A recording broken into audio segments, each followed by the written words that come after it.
दोस्तों हाल ही में मैंने स्टार वेकर नाम की ब्रिटिश फोक हॉरर मूवी देखी है जिसे डैनियल कोकोत्ज़लो डायरेक्ट किए हैं और ये फिल्म सेम नाम के नोवेल पे बेस्ड है जिसके राइटर थे एंड्रू माइकल हर्ली। IMDb पे इस फिल्म को मिले हैं 5.4 स्टार्स आउट ऑफ 10 और रॉटेन टोमेटोज पे it's whopping 83% fresh with an audience score of 52%। तो आज की वीडियो में हम फिल्म की कहानी को जानते हुए इससे जुड़ी फोकलोर और थियरीज पे बातें करेंगे। अब वीडियो शुरू करने से पहले मेरे आप सभी से एक रिक्वेस्ट है कि अगर आपको ये वीडियो पसंद आती है तो वीडियो को लाइक और चैनल को सब्सक्राइब भी जरूर कीजिएगा। So now with that said, let's roll the intro.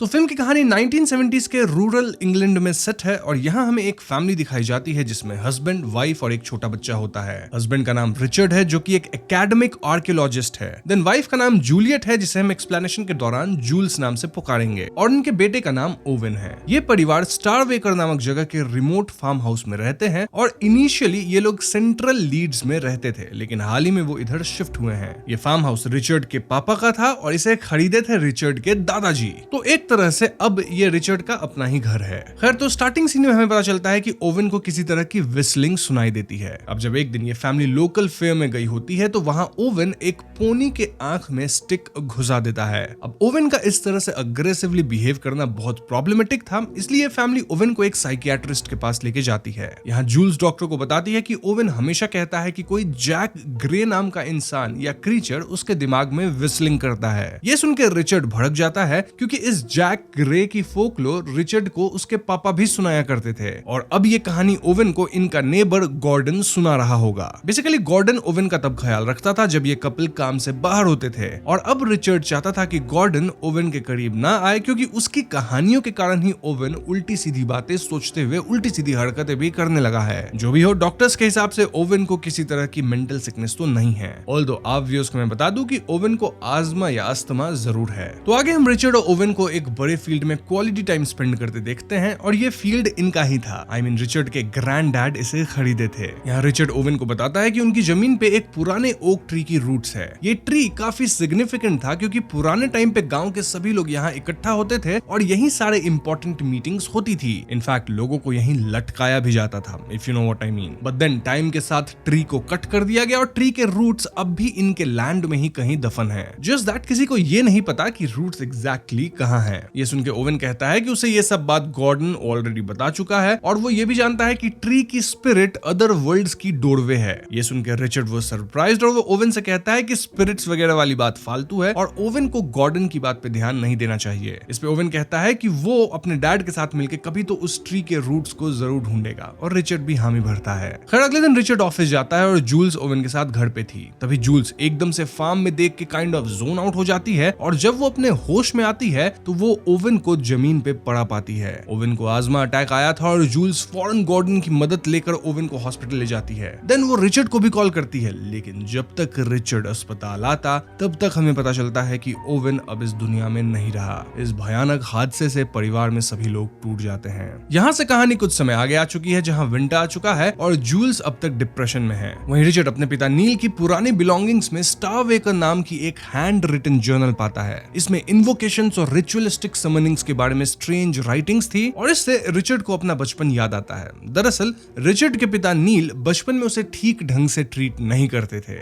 वो रिचर्ड को नग्न कर फ्रीजिंग फील्ड में खड़ा कर देते थे और इन जनरल रिचर्ड के पिता थोड़े सनकी और अब्यूजिव थे। अब दोस्तों इस जर्नल में उस जगह की लोकेशन थी जहां उस पुरानी ट्री की रूट्स हो सकती हैं और रिचर्ड उस जगह पे पर्सनली एक एक्सकैवेशन साइट बना के खुदाई शुरू कर देता है। मैं पर्सनली इसलिए बोल रहा हूं क्योंकि फिलहाल रिचर्ड अपने काम से लीव पे था, तो हाँ ये उसका पर्सनल प्रोजेक्ट ही था। नाउ फोकलोर के हिसाब से 17th सेंचुरी के विलेजर्स ने वूम्ब ऑफ नेचर यानी स्पिरिट वर्ल्ड एंट्रेंस को सील करने के लिए ही इस ट्री को कट करके दफनाया था। इसी बीच जूल्स की बहन हैरी उसका ख्याल रखने इनके घर आती है। हैरी तुरंत ही ओवेन के कमरे को क्लीन करने लगती है क्योंकि रिचर्ड और जूल्स ऐसा नहीं कर पा रहे थे due to their emotional attachment. वही हम देखते हैं कि रिचर्ड और जूल्स में भी अब झगड़े होने लग गए हैं और ये दोनों एक दूसरे पे ब्लेम डालने लग गए हैं फॉर दैट अनफॉर्चुनेट इंसिडेंट। जैसे जूल्स का कहना था कि ओवेन एक ट्रबल्ड किड था जिसकी प्रॉब्लम को रिचर्ड इग्नोर किया। वहीं रिचर्ड क्वेश्चन कर रहा था कि आजमा अटैक वाले दिन जूल्स इतना डिले क्यों की ओवेन को अस्पताल ले जाने में। खैर आगे हम रिचर्ड को दिन रात डिगिंग साइट पे देखते हैं जहां वो खुदाई कर रहा था और एक रात रिचर्ड को वहां एक हेयर या रैबिट का स्केलेटन मिलता है जिसे वो क्लीन करके एक बॉक्स में रख के घर पे लाता है। अब उसी रात जूल्स अपने आप चलते हुए रिचर्ड के डिगिंग साइट तक आ गई थी, विच वाज स्ट्रेंज। नाउ अगले दिन गॉर्डन मिसेस फॉर्डे नाम की एक औरत को जूल्स से मिलवाता है क्योंकि मिसेस फॉर्डे योगा और इनकांटेशंस की मदद से लोगों के दर्द को हील करती थी। मिसेस फॉर्डे यहाँ जूल्स और हैरी के साथ एक कैंडल लिट हीलिंग परफॉर्म करती हैं जिसमें वो ओम वज्रपाणी हम बोल के चैंटिंग्स कर रही थी।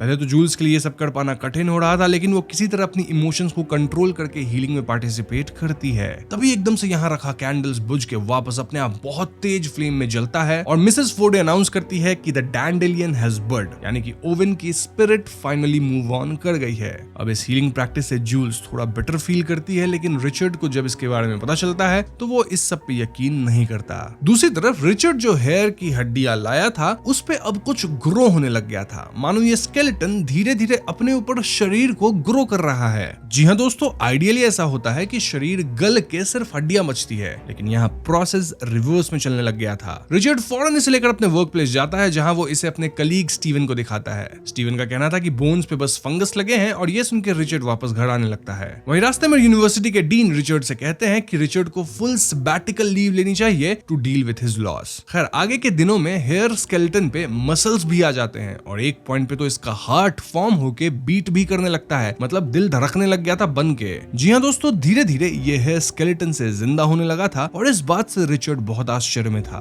फाइनली एक दिन ये हेयर पूरी तरह से जिंदा होके इधर उधर उछलने लग गया और रिचर्ड हेयर को पकड़ने की कोशिश करता है। तभी इस कमरे में जूल्स भी आती है और वो भी इस हेयर को देखती है। इस हेयर को देख कई महीनों बाद हम जूल्स के चेहरे पे मुस्कान देखते हैं और ये कपल हेयर को एक बॉक्स में बंद करके बाहर फार्म में छोड़ देते हैं। अब उस रात काफी टाइम बाद रिचर्ड और जूल्स इंटीमेट होते हैं और ऐसा लग रहा था कि इस हेयर की वजह से इनका टूटा परिवार वापस से जुड़ने लग गया है। यहाँ रिचर्ड जूल्स को यह भी बताता है कि कैसे उसके पिता उसे बचपन में बुरी तरह ट्रीट करते थे। खैर अगले दिन से रिचर्ड वापस उस स्पेसिफिक जगह पे खुदाई शुरू कर देता है। वहीं घर में जूल्स उस हेयर की तस्वीर बनाने लग गई थी। इन दोनों को अजीब बिहेव करता देख हैरी रिचर्ड के कमरे में जाके नील के जर्नल स्टार वेकर को पढ़ना शुरू करती है। हैरी पाती है कि इस जर्नल में रिचुअल्स वगैरह की बात क्लियरली लिखी गई थी। यहाँ लिखा था कि फॉलोअर्स स्टार वेकर में गैदर होते थे और वो 3 सैक्रिफाइसेस देते थे। पहली सैक्रिफाइस एक बच्चे की, देन एक पुरुष की और फाइनली एक स्त्री की, जिससे सैक्रिफिशियल रिचुअल पूरा होता था। और फिर डैंडेलाइन बर्ड होता था, यानी किसी और को जीवन मिलती थी।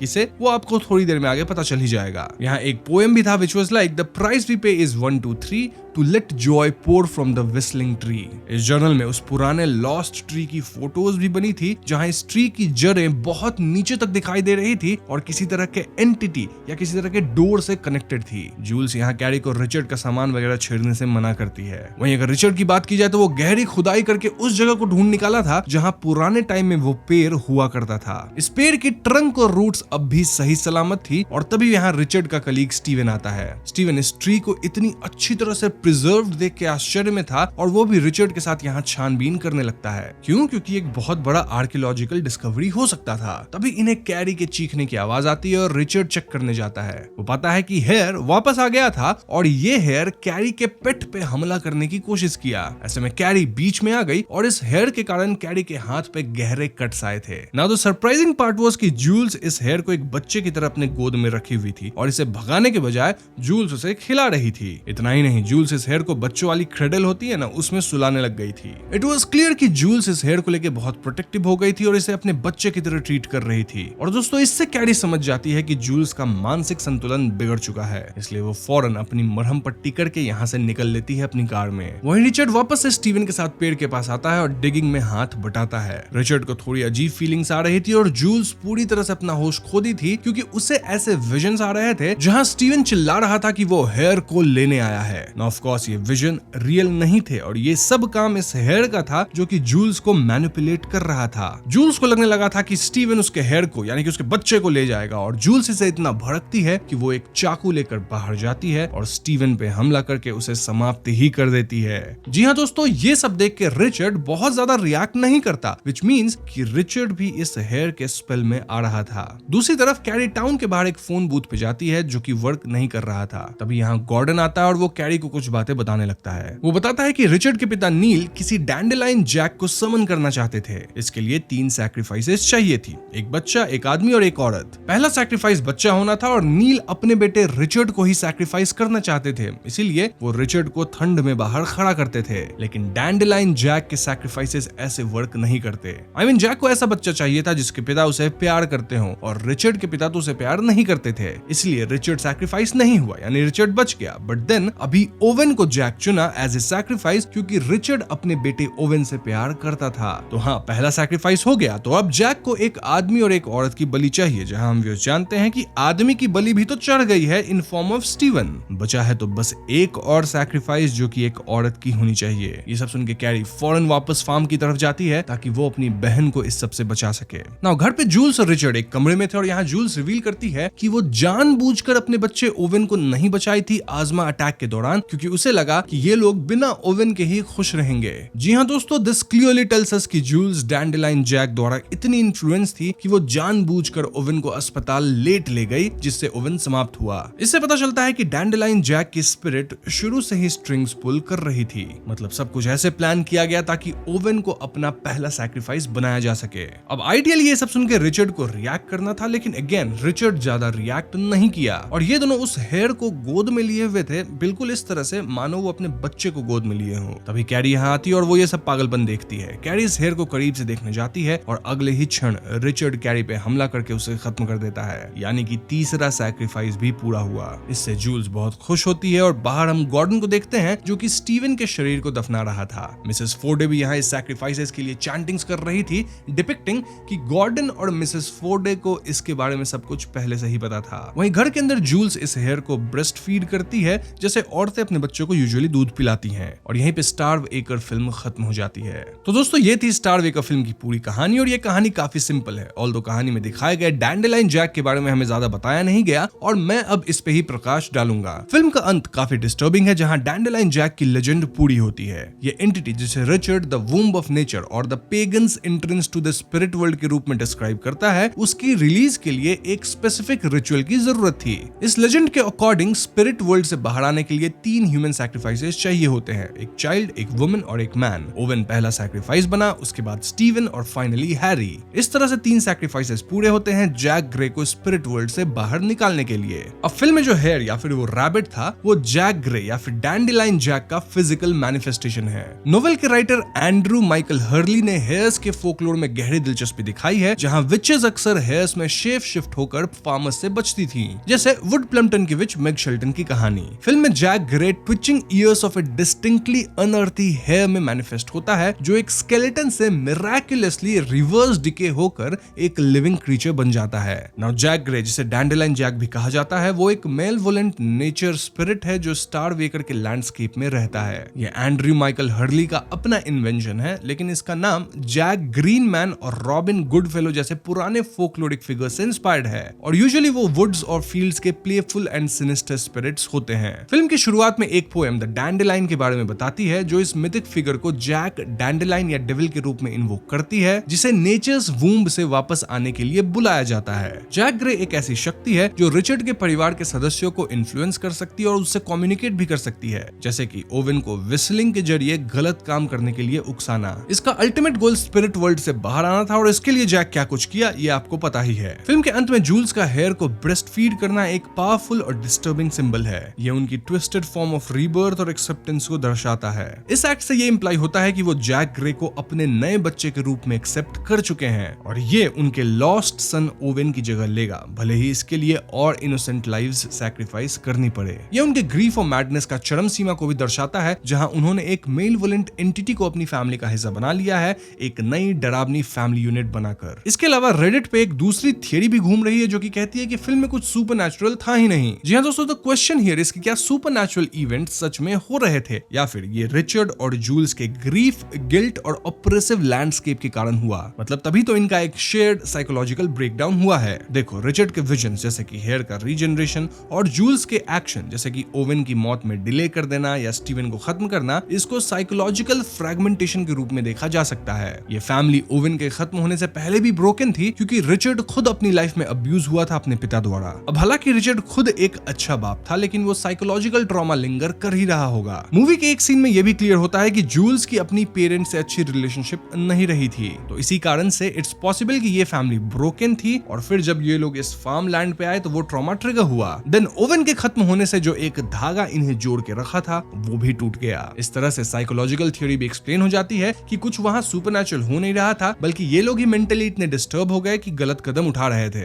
सो यस, यहाँ आप कोई भी थ्योरी मान सकते हैं, आइदर सुपरनैचुरल और साइकोलॉजिकल। मैंने दोनों को एक्सप्लेन कर दिया है और इसको लेके आपकी क्या ओपिनियन है वो कमेंट सेक्शन में मुझे जरूर बता दीजिए। नाउ फिल्म में विस्लिंग ट्री और वूम्ब ऑफ नेचर के बारे में बहुत कुछ नहीं बताया गया है। इनफैक्ट उनकी पूरी हिस्ट्री और पावर अभी तक एक राज है। आई मीन क्या ट्री सच में स्पिरिट वर्ल्ड का एंट्रेंस थी जिसे पेगन्स यूज करते थे? देन जैक ग्रे की पावर्स की लिमिट्स क्या है? क्या ये एंटिटी सिर्फ स्टार वेकर तक सीमित है या इसका इन्फ्लुएंस ब्रॉडर है, जैसे कि रिचर्ड के फैमिली हिस्ट्री से पता चलता है? ये सवाल ऑडियंस को फिल्म के बाद भी सोचने पे मजबूर करते हैं। अब रेडिट यूजर्स के डिस्कशन में नोवेल और मूवी के बीच सिग्निफिकेंट डिफरेंसेस नोट किए गए हैं। कुछ लोगों को लगा कि बुक ने कैरेक्टर डेवलपमेंट और स्टोरी को बेटर फ्लैश आउट किया है, जबकि मूवी फ्लैट या रश्ड लगी। लेकिन कुछ लोगों ने मूवी के यूनिक एलिमेंट्स को पसंद किया है, जैसे कि एंडिंग में नेबर गॉर्डन फील्ड के अंदर लाश को दफना रहा था और ये जो पूरा सीन था वो बुक के अंदर नहीं था। दिस सजेस्ट्स कि मूवी ने एम्बिग्विटी को मेंटेन किया या बढ़ाया ही है, और ये कुछ व्यूअर्स के लिए फ्रस्ट्रेटिंग हो सकता है क्योंकि वो लोग बुक को लेके बहुत लॉयल होते हैं, जबकि दूसरे लोगों के लिए ये थॉट प्रोवोकिंग और ओपन एंडेड बनता है, जिससे वो इंटरेस्टिंग हो जाती है। अब मैंने पर्सनली बुक को नहीं पढ़ रखा है तो मैं बहुत सारे डिफरेंसेस नहीं बता पाऊंगा, लेकिन जो कुछ मैंने रेडिट पे देखा है वो मैंने आपको बता दिया है। फिल्म का सबसे सेंट्रल थीम ग्रीफ और लॉस का है। एंड्रू माइकल हर्ली ने ग्रीफ को इट्स ओन लैंडस्केप कहा, जो कि फॉर्म और शेप चेंज करता है टू हॉन्ट पीपल। एक परिवार से उनका बच्चा छिन जाना, इससे बड़ा दुख कुछ और नहीं हो सकता, और ये तो मेरा पर्सनल एक्सपीरियंस भी है, तो मुझे इसके बारे में अच्छे से पता है। फिल्म दिखाती है कि ग्रीफ का कोई स्टार्ट या एंड पॉइंट नहीं होता और ना ही उसका कोई इनहेरेंट मीनिंग या एक्सप्लेनेशन होता है, और इससे ही कैरेक्टर्स एक एंडलेस लूप में फंस जाते हैं। स्टार वेकर को अक्सर ब्रिटिश फोक हॉरर क्लासिक्स जैसे द विकर मैन और the Blood on Satan's Claw से कंपेयर किया जाता है, और ये सब 1970s के प्रोडक्ट थे। देखा जाए तो इस फिल्म की कहानी भी सेट 1970s में ही है। ये फिल्म ग्रीफ और लॉस की एकिंग साइकोलॉजी एक्सप्लोर करने के लिए जॉनरे ट्रूप्स का यूज करती है, जैसे don't look now, pet cemetery और हेरेडिटरी में हुआ था। ये कंपैरिजंस फिल्म के जॉनरे लाइनेज और थीमेटिक डेप्थ को हाईलाइट करते हैं और इसे एक रिच सिनेमैटिक ट्रेडिशन का हिस्सा बनाते हैं। ओवरऑल मुझे ये फिल्म काफी पसंद आई है और उम्मीद करता हूँ आपको भी मेरी एक्सप्लेनेशन पसंद आई होगी। तो बस आज की वीडियो में इतना ही। वीडियो पसंद आई हो तो लाइक और शेयर करें। सारे चैनल पे नए हैं तो हमें सब्सक्राइब भी कीजिएगा, क्योंकि हम अपने चैनल पे ऐसे वीडियोस लाते रहते हैं। पीस।